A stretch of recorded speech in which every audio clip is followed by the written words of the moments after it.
Bismillahirrahmanirrahim. Elhamdülillahi Rabbil alamin.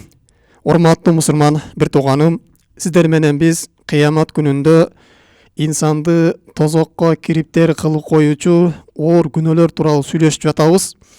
Өзгөчө Сирот көпүрөсүндө инсанды артка тартып, тозокко түшүрүп жиберүүчү күнөөлөрдүн кесапети жана ошол оор күнөөлөр тууралуу токтолуп жатабыз. Албетте күнөөлөр өтө көп. Биз алардын кээ бирлерин гана айтып жатабыз. Андан биз сактаныштык үчүн. Мына ошондон бүгүн дагы сабагыбызды толуктап өтөбүз. Бул ан-нияхату, өлүккө кошок айтыштык. Бул дагы шариятыбызда өтө оор күнөө болуп эсептелинет. Биз мындай адатты ташташыбыз керек. Шарияттагы амалдардан эмес бул. Шарият буйруган амал эмес. Бул ислам келгенге чейинки жахилият доорундагы амалдардан. Шарият буга каршы келген, андан кайтарып келген. Ким муну аткара турган болсо, оор күнөөгө батат. Эртең кыямат күндө оор азапка душар болот деп пайгамбарыбыз эскертип, бул нерседен бизди кайтарган. Тескеринчеси, биз маркумга жакшылык кылабыз дей турган болсок, ага көп дуа кылышыбыз керек. Анын артынан жакшы садакаларды, ихсандарды кыла турган болсок, мына ошол маркумга пайдасы тиет. Агерде кошо турган болсок, шарият кайтарган иштерди кыла турган болсок, анда биз өзүбүз дагы күнөөгө батабыз, жана кабырдагы маркумга дагы зыян беребиз. Пайгамбарыбыздан келет, ким кошо турган болсо, "О, мен айым элең, күнүм элең" деп айта турган болсо, ошол кабырдагы маркумга периштелер келип азап берет деген. Сен ушундай билең аларга деп. Сен ушундай адам билең деп, ага не келип азап берип турушат дейт. Ошондон урматтуу мусулман бир тууганым, бул кошок кошуу шариятыбызда өтө оор күнөөлөрдөн биз мындан алыс болушубуз керек. Анын ордуна башка жакшы иштерди кылышыбыз керек. Эми пайгамбарыбыздан келген кээ бир хадистерди айта кете турган болсок, пайгамбарыбыз айтат: "Иснатани финнаси хум бихима куфрун." Адамдарда эки түрдүү иш бар, ал куфурга тете болгон күнөө дейт. Өтө оор күнөө дейт. Биринчиси ат-та'ну фил ансаб, бирөөлөрдүн ата тегине жала жабуу дейт. Экинчиси wan-niyahatu alal mayit, өлүккө кошок айтуу. Кийин дагы пайгамбарыбыз айтат: "Арбау фи уммати мин амр жахлия, ла ятрукухунна." Төрт түрдүү иш бар дейт мен үммөтүмдө. Бул жахлият доорундагы оор күнөөлөрдөн дейт. Алар таштасын дейт. Албетте жахлият доорундагы кээ бир шарият кайтарган иштер, кээ бирлери куфур, динден чыгарып коюучу амалдар, кээ бирлери чоң күнөө болуп эсептелинет. Мына ошол чоң күнөөлөрдүн катарында деп пайгамбар саллаллаху алейхи вассалам төрт күнөөнү эскерет. Биринчиси ал-фахру фил ахсаб, ата тек менен текеберленип мактануу дейт.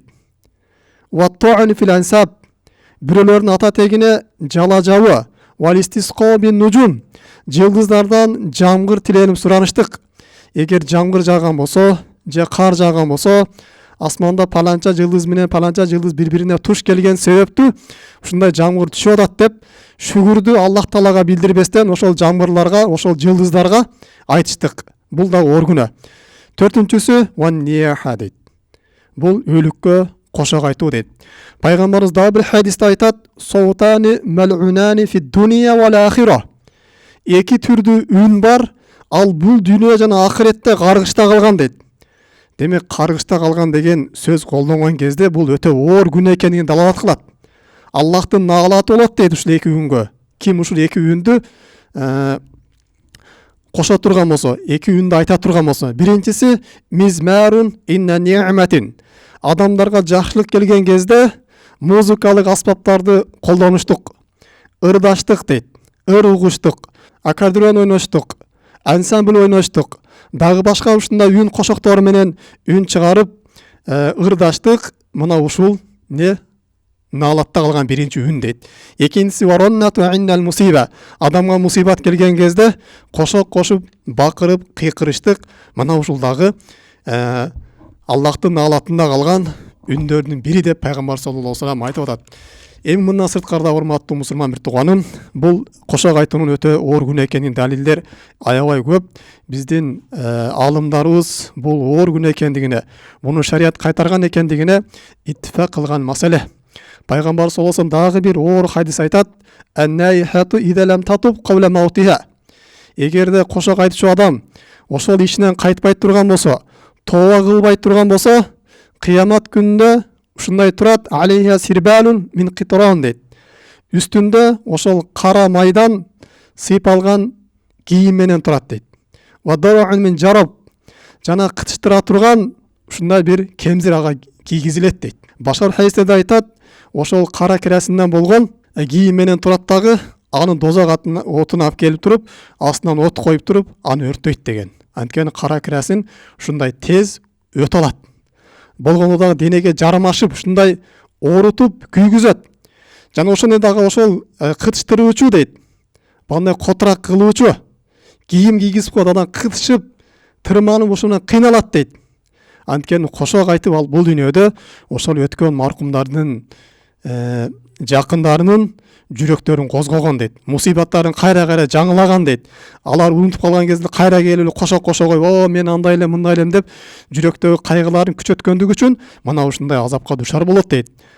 Демек, урматтуу мусулман бир тууганым, биз кошок айтуудан алыс болушубуз керек экен, мындан сактанышыбыз керек экен. Шариатта оор күнөө болуп эсептелинет экен.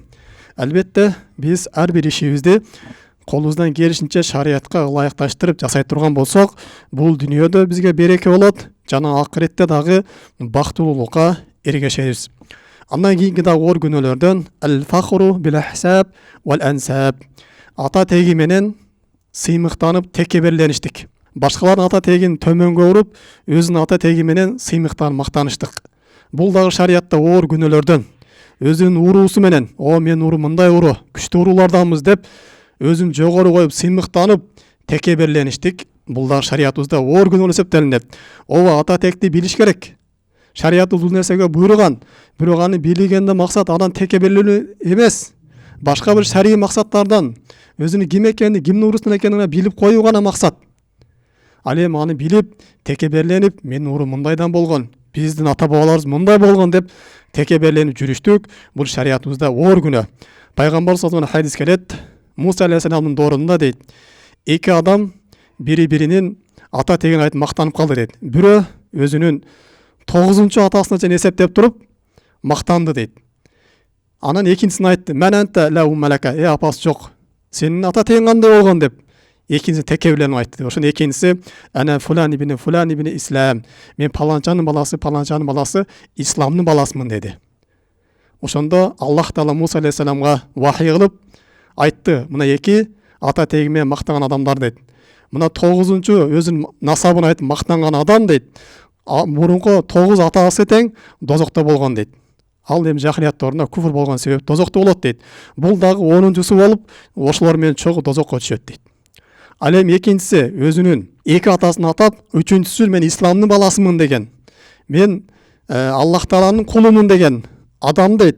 Анын эки атасы бейиште, жана өзү дагы үчүнчүсү болуп бейишке кирет деп Пайгамбар саллаллаху алейхи вассалам айтат. Аллах Таала Муса алейхиссаламга мына ушундай вахий кылгандыгын. Демек, урматтуу мусулман бир тууганым, бул ата тек менен текеберлеништик, бул эртең инсанды дозокко түшүрүп коюучу амал экен. Ал эми мен исламдын баласын текеберленбестен, өзүнүн уруусу менен мактанбастан жүрө турган болсо, бул эртең инсанды бейишке түшүрүп коюучу амал экен. Пайгамбар саллаллаху дагы бир хадисин айтат: "Ла янтахиянна ахвамун яфтахируна би абайхим аллазина мату иннама хум фахму жаханнам". Өздөрүнүн ата теги менен сыймыктанып мактанган, текеберленгендер ушул ишин таштасын дейт. Алар өлгөн, ата теги өлүп, тозокко көмүр болгон дейт. Же болбосо Аллах Тааланын астында ушунчалык кадыр баркы түшүп кетет.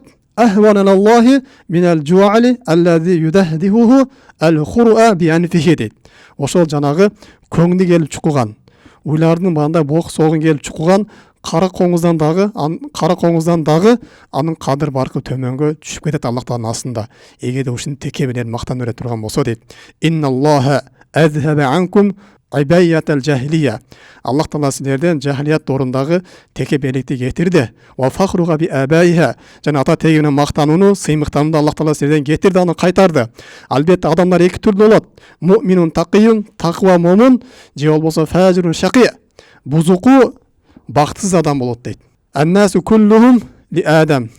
адамдардын баардыгы Адам алейхисалам тараган. Ал эми Адам алейхисалам болсо бул топурактан жаралган дейт. Эч кандай бир адамдан, бир урудан, экинчи урудан бири-бирине эч кандай айырма жок. Бир гана такыбалчылык менен гана айырмаланып турат. Аллах Таала Кур'ан-ы Каримде иннама акрамакум индаллахи аткакум. Аллах Тааланын астында силердин эң урматтууңар булар такыбадарыңар дейт. Пенде өзүнүн байлыгына алданып калбаш керек. Бай болгон болсо Аллах Таалага биз сүйгөн адамдарданбыз деп текеберленбеш керек. Же бир жакшы мансап келип калган болсо Аллах Таала мени сүйөт экен деп мактанып калбаш керек. Албетте Аллах Таала өзүнүн сүйгөн пендесине дагы, сүйбөгөн пендесине дагы бул ак сөк кылып кое берет. Же ага байлык берип кое берет. Анын колунда бар кылып кое берет. Ага бир бийлик берип кое берет.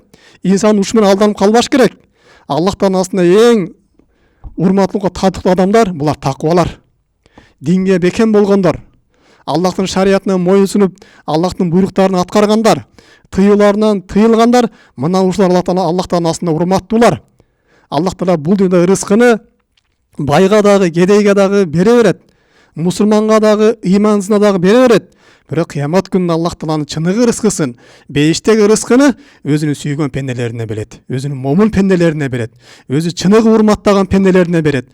Бул дүйнөнүн Аллах Тааланын астында эч кандай кадыр баркы жок. Адамдар бул дүйнөдө Аллах Тааланын астында кадыр баркы дүйнө менен өлчөбөш керек. Бул өтө чоң адашуу. Булдан алдыңкы пайгамбарлар өтө кедей жашоодо жашашкан, жакыр жашоодо жашашкан. Бул деген Аллах Таала булар жакшы көрбөйт дегендиги эмес. Демек урматтуу мусулман бир тууганым, ким ата теги менен мактана турган болсо, текебелене турган болсо, албетте Аллах Таала буларды эртең тозокто азапка душар кылып коет экен. Биз мындай жаман кылыктарыбызды ташташыбыз керек. Текеберленгенден, сыймыктангандан.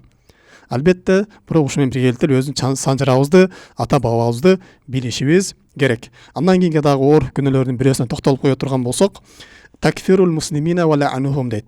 Мусулмандарды кафырлыкка чыгарыштык жана аларга наалат айтыштык. Бул дагы чоң күнөө. Албетте кайсы адам динден чыгып кетип имансыз болуп калды. Бул чоң аалымдардын маселеси. Ал эми жөн эле өзүнүн оюна сала берип, ар бир мусулманды динден чыгарып кое бериштик. Бул өтө оор күнөө. Же бир мусулманга наалат айтыштык. Саң Аллахтын наалаты болсун деп бир мусулманга айтыштык. Бул шариятыбызда оор күнөө. Пайгамбар саллаллаху алейхи ва саллям айтат: "Ида кала ражул яхихи", эгерде бир киши өзүнүн бир тууганы айта турган болсо, "Я кафир", кафир деп айта турган болсо, "Ба биха ахадихима" дейт. Мына ошол айткан сөз экөөнүн бирөөсүнө кайтат дейт. Эгер ошол адам чын эле кафир боло турган болсо, анда ошол адам кафир болот. А эгерде кафир болбой турган болсо, айткан сөзү өзүнө кайтып келет дейт. Демек урматтуу мусулман бир тууганым, башка бирөөлөрдү динден чыгарып коюп, бул мындай адам, андай адам деп айткандан сак болуш керек. Сен фасыксың. Саң Аллахтын наалаты болсун, Аллахтын каргышы болсун. Сен динден чыгып кеткен кафырсың деп башка адамдарга айтыштан сактанышыбыз керек. Бул динде өтө оор болгон күнөөлөр. Мына ушу менен урматтуу мусулман бир тууганым, бүгүнкү сабагыбызды кыскача жыйынтыктайбыз. Аллах Таала айтылган нерселерге биздиги амал кылганга насип этсин. Жана ар кандай күнөөлөрдөн бизди сактанууга Аллах Таала өзү жардам берсин. Субханакаллахумма бихамдик, ашхаду ан ла илаха илля анта, астагфирука ва атубу илейк. Ассаламу алейкум рахматуллахи ва баракатуху.